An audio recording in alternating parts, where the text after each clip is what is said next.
Así amaneció, junto a usted siempre.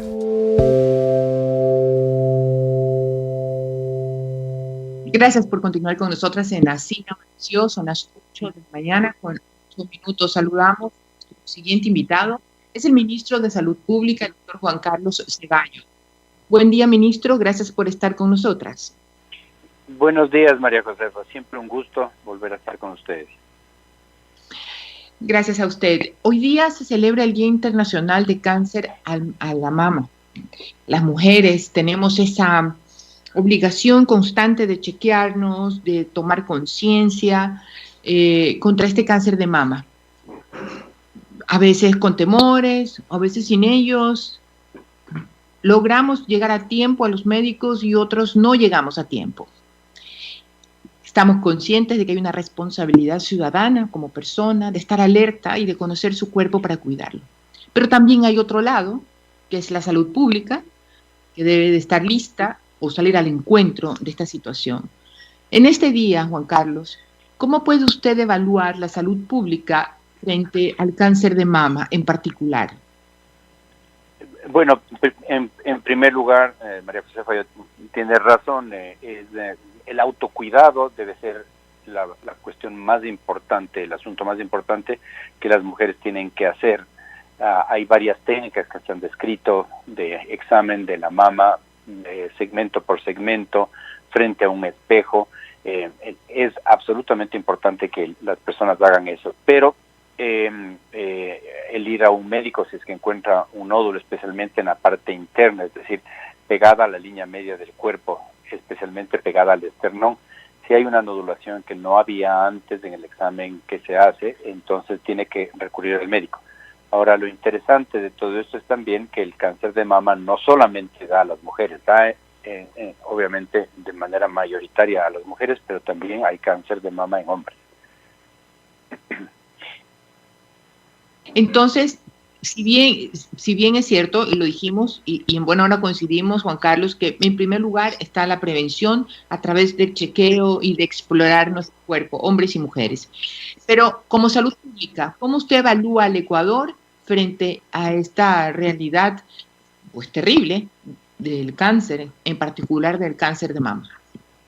El cáncer de mama es uno de los cánceres junto al de cervix, es de los más comunes en la mama y es prevenible. Entonces yo creo que es la importancia que tiene desde el punto de vista de salud pública está ahí, en el autocuidado, en el autoexamen, en el recurrir frecuentemente y en el que una vez que llegue al médico, pues el examen, la mamografía es bien importante. Hay guías internacionales muy bien definidas en las que las mujeres deben hacerse especialmente una mamografía después de cierta edad y cada cierto tiempo. Entonces, desde ese punto de vista, los médicos tenemos la obligación de hacerlo y hacer los correctivos necesarios si es que fueran eso indispensable, no si es que el diagnóstico lo dice. Como por ejemplo la resección parcial de la mama. En el Ecuador existe el SOLCA, pero también en la mayoría de los hospitales existen médicos que pueden ayudar al diagnóstico, hacer el diagnóstico radiológico o mamográfico y luego referir al paciente, si es que es el caso, para una cirugía. Entonces, ¿usted sí cree que en términos generales el Ecuador, a través de la salud pública, sí está capacitado para responder a las mujeres en particular con relación al cáncer de mama? Tenemos que hacer mucho más porque la pregunta es muy abierta, ¿no? Es decir que sí estamos o no estamos, necesitaría tener una serie de elementos de respuesta más precisos. Por ejemplo, yo les debería decir, existen X número de mamógrafos que están hechos, se han operado tantos. No estoy preparado para esta entrevista, y siento bien, mucho eso. Pero pero el punto con anuncio sí. podemos pero hablamos, verificar esos datos. Pero en todo caso era un día importante de celebrar y de recordar, de celebrar la capacidad que tenemos de examinar nuestro cuerpo y de ser responsables con nuestra propia salud. Y no podía desperdiciar, pues, ministro, comentarlo con usted y que usted, pues como representante del gobierno nacional, le diga a la ciudadanía que también hay una responsabilidad por parte de ellos en chequearse y cuidarse la salud.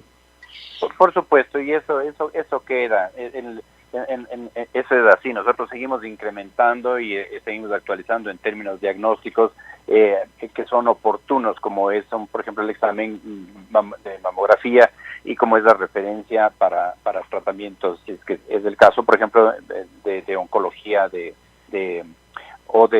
cirugía oncológica o de los tratamientos de quimioterapia y radioterapia que también se emplean en este sentido. Bien, entonces ahora pasemos a la realidad que coyunturalmente también nos está dejando dolor y es el COVID-19. Me gustaría saber, ministro, cómo va los avances científicos y de negociación para la adquisición de vacunas para el Ecuador, de las conversaciones que usted ha venido teniendo con laboratorios y con otros países, ¿cómo vislumbra usted el avance de esa vacuna? La semana pasada nosotros logramos 2 convenios, es decir, una carta de compromiso. Enviamos una carta de compromiso para la iniciativa que se llama la COVAX Initiative, que está liderada por la Organización Mundial de la Salud. Ellos tienen algunas exigencias y que hace unas 3 semanas nos parecían que no eran las que al Ecuador le convenía. Sin embargo, la iniciativa, las diferentes farmacéuticas, como digo, lideradas por la OMS, han escuchado nuestra petición y hemos avanzado grandemente. Por ejemplo, en el que el número o el porcentaje que se tiene que pagar para la adquisición de la vacuna se extiende en el plazo, nos han concedido eso. Nos han concedido que paguemos un porcentaje mínimo, el mínimo que se pueda dar. Nos han dado un trato preferencial como país para que nosotros podamos acceder a la vacuna de una manera oportuna y de una manera con un precio razonable. Eso es lo que hemos logrado. Como digo, se mandó a la COVAX Initiative y también hemos firmado una con Pfizer. Si me da 30 segundos más para decirle que estamos haciendo negociaciones con otras compañías también. No hemos dejado de tomar la responsabilidad de responder a todas las iniciativas y todas las compañías farmacéuticas que han avanzado. En ese sentido, nosotros estamos en la línea, estamos en la lista de países que vamos a recibir la vacuna.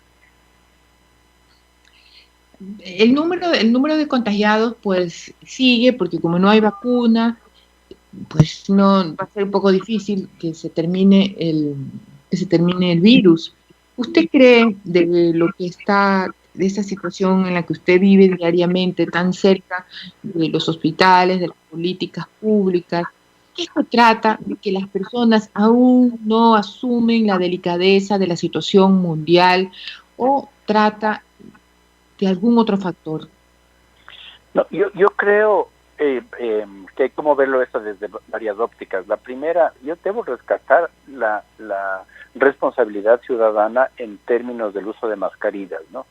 Por donde usted se pasee, especialmente en las grandes ciudades del país, Quito, Guayaquil, Cuenca, en muchas ciudades de Manabí también, yo he encontrado que el 99%, la gran mayoría de las personas usan mascarilla cuando están afuera. Y eso ha hecho una diferencia notable de que nosotros hayamos podido mitigar la expansión del virus de una manera que nos permita actuar, si es que fuera necesario, a través de la oferta de camas, tanto de unidad de cuidados intensivos como de hospitalización. Pero también, y esto es una diferencia notable inclusive con países europeos. Ustedes ven los repuntes que han habido en varios países europeos, Alemania, en el Reino Unido, en España, y esto se debe a la desobediencia ciudadana. Debo rescatar que aquí en el Ecuador sí ha habido una respuesta adecuada para, por lo menos, uso de mascarilla fuera, ¿no? Fue en el aire libre. Sin embargo, ahora, María Josefa, estamos viendo una segunda fase en la cual las personas se contagian dentro de sus hogares, dentro de sitios cerrados, con un número apreciable de invitados, familiares, amigos, etcétera. Y eso es lo que hay que corregir en este momento. Nosotros tenemos que reunirnos, sí, poca gente, máximo 5, máximo 10 personas, entre 5 y 10 personas, pero en sitios de afuera, sitios ventilados. Esa es la nueva fase. No basta con usar la mascarilla afuera, sino que al interior de los hogares uno debe corregir esto, con el debido distanciamiento, el uso de mascarillas de ser posible. Ese cuidado, por lo menos, siendo tan riguroso y tan exacto en temas de números, no por un proceso de adivinarlo, sino porque, como sucede en otros países, se puede detectar que los contagios se dan en esos círculos de familia. ¿Cree usted, y esto entiéndase no como un compromiso político por su respuesta, pero cree usted que los gobiernos descentralizados o el Ministerio de Gobierno pudiera nuevamente, a través de alguna figura jurídica, prohibir estos eventos que no tengan estos elementos de espacios abiertos y de número de personas que asistan a estos eventos? Sí, el señor presidente de la República tiene la potestad de que si es que se detectaran un abrupto descarga de casos en algún sitio en particular, de volver a cerrar y volver a implementar el toque de queda y todas las medidas de aislamiento que fueran necesarias. No ha llegado el caso, pero sí, eso existe. Si digamos en Guayaquil, en algún lugar en especial, en algún barrio en especial, se ve este brote nuevo de casos, de manera exponencial, los contagios son masivos, entonces ahí el presidente puede, en una zona localizada, responder a aquello, cerrando completamente y determinando todos los casos, como vivimos en el caso de excepción, pero ya no a nivel del país, sino localizado. Eso sí se tiene. Entonces, y estamos preparados para ello. Por eso es que nosotros seguimos diariamente, a través de todos los zonales y a través de todos los representantes distritales de las 9 zonas del país, con mucha minuciosidad, con mucho celo, si hay nuevos brotes. Hay varios indicadores que podríamos discutir si usted lo desea, pero estamos preparados para ello. Bueno, pues sí, de esos elementos yo creo que lo importante, más allá de lo que usted bien anota, ministro, yo creo que si pudiéramos como personas individualmente consideradas tomar con mayor seriedad el tema, tal vez, solo tal vez, pudiéramos seguir reduciendo las personas contagiadas, ¿no?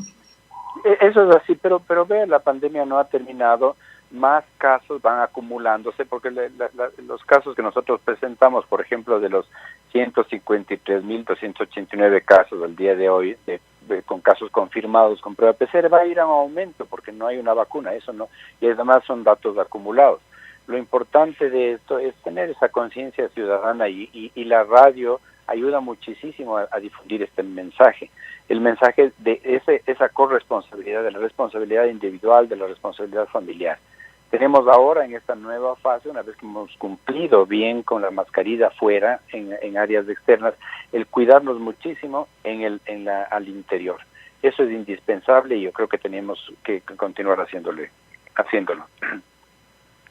Bueno, nosotros aquí a través de la radio lo único que nos falta es que las personas que nos escuchen sientan nuestra mano en la que le volvemos a poner de nuevo debajo de la nariz y la boca la mascarilla, porque no creo haber repetido tantas veces algo de que con relación al uso obligatorio de la mascarilla. Así que seguiremos haciendo esa comunicación, ministro. Cuente con ello.